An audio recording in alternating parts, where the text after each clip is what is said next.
to keep it. Sure, baby. There's 2 more right there if you want to get that one off. Where? Oh.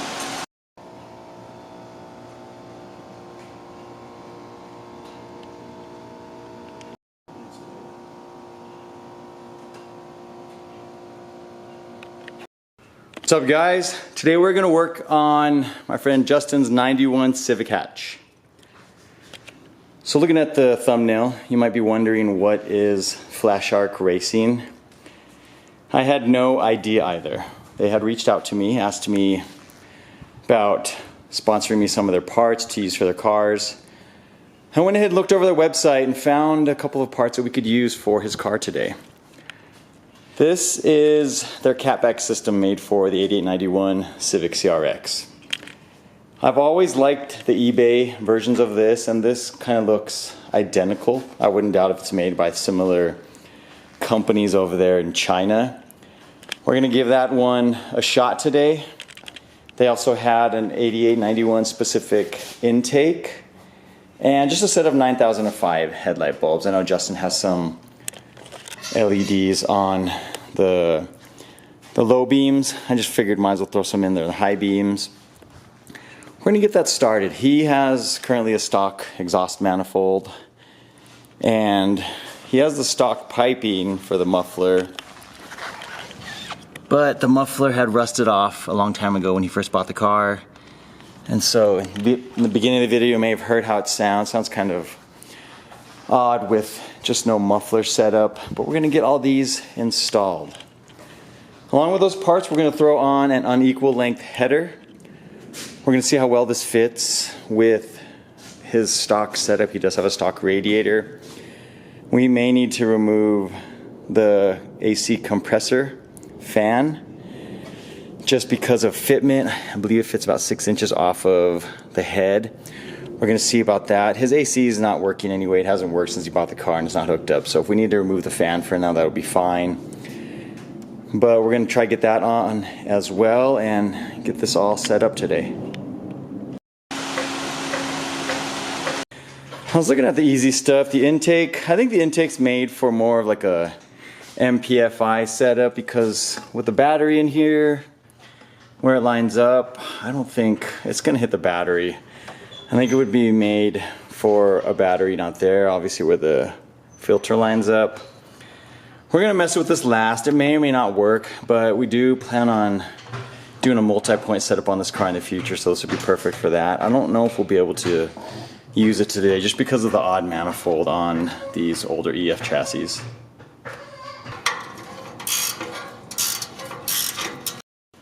So what we're doing, we're just removing the fan. We started removing the AC lines just to give us the room for now, make it easier, and then we're going to get this old manifold removed.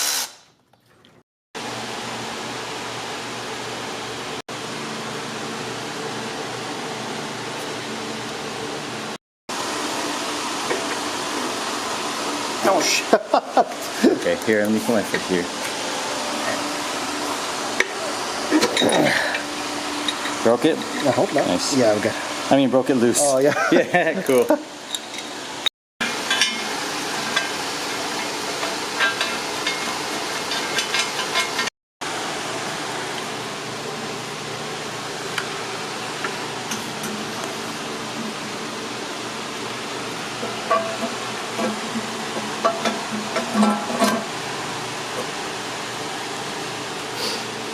So this UEL header with a stock, this is a stock radiator, stock fans. It doesn't look like it's going to clear the AC fan. We have it set up right here.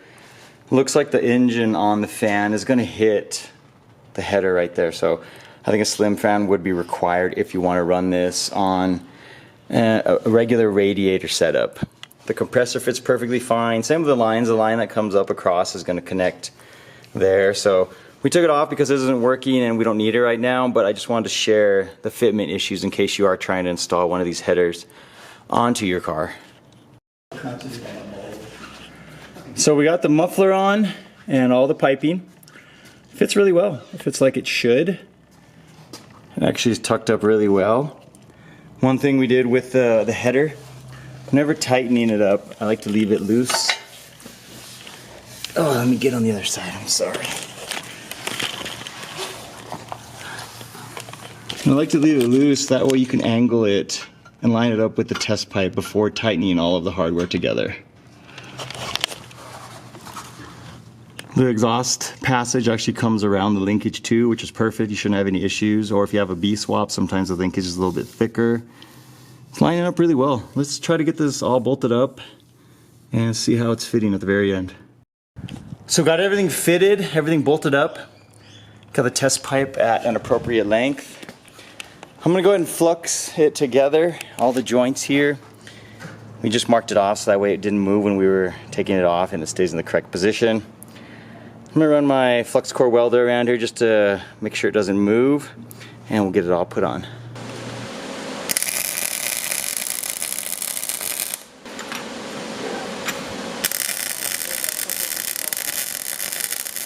I got Jaime trying out some flux core welding for the first time. Figured we'd try it. It's not a beauty piece, and it's just a test pipe that you're not gonna see.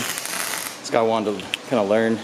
One thing I don't like, I've noticed on a lot of these kind of simple canister setups, it has this extra mount which goes on the inside, and some cars have the mount there. Justin's didn't actually have the mount, the little piece for that, so we just went ahead. I cut this off a lot of times. Sometimes it's in a weird position, it's close to the gas tank. I think it's unnecessary. We have the 2 exhaust hangers in the back. Everything's bolted up here. We have the 2 in the middle. It's bolted up well in the front. One thing, I tend to cut this off on all of these EF exhausts, and I think I've probably used about 4 or 5 eBay setups over the years, and now giving this one a shot, it looks very similar to all those exhaust systems. Headlights, obviously a straight swap, super easy. Here's an OEM headlight with an aftermarket. He has an aftermarket LED in there already. And then with the other one, it's hard to see right there, but you can tell it's a lot brighter. I think it's a 6500K. It looks nice. All right, everything's bolted up. Exhaust isn't perfectly centered with the plate. It looks like a little bit to the left. A hair down here, it's not bad. Justin does want to get a nicer canister setup, similar to what I have on mine. I have the blocks.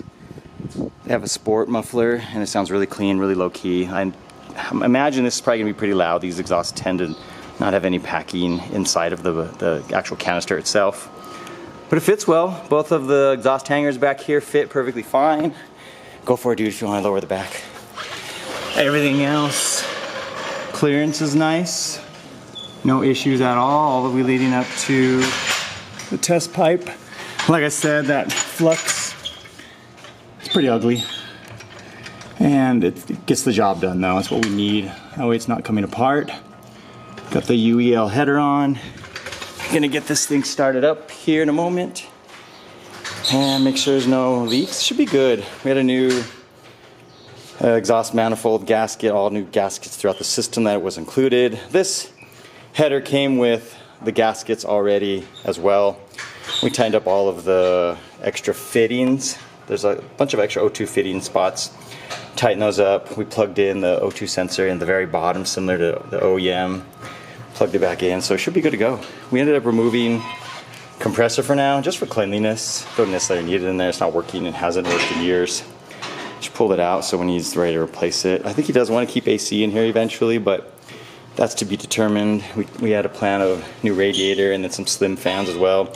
With slim fans, you'll have no problem with this header. Gives you a lot of clearance and it'll actually look cleaner too.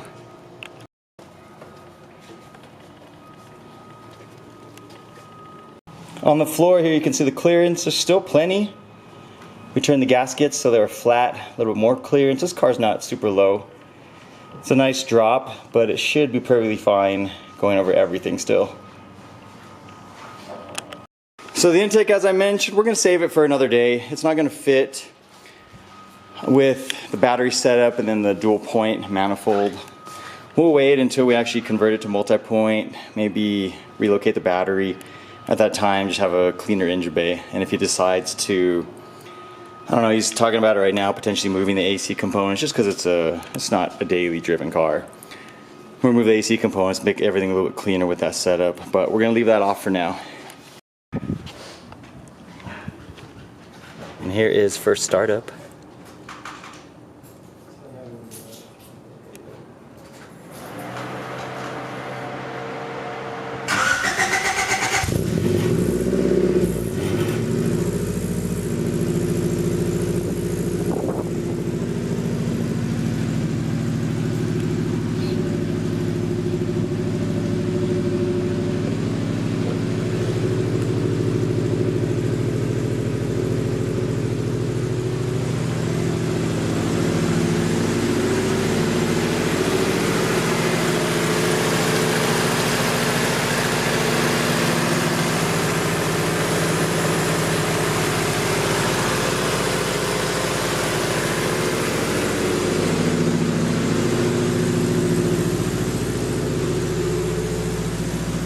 Step on it a couple times. Not super loud, just rev it up, let's hear it.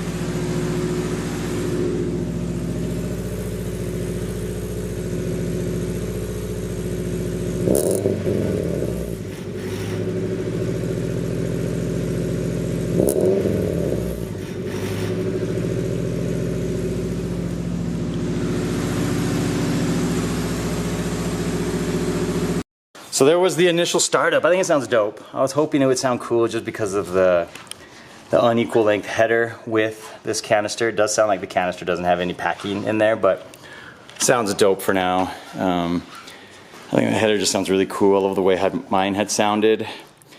We're gonna take it for a spin. I'll get some rolling footage. Hopefully we can get some sound clips without a lot of wind noise. And we'll finish up the video then.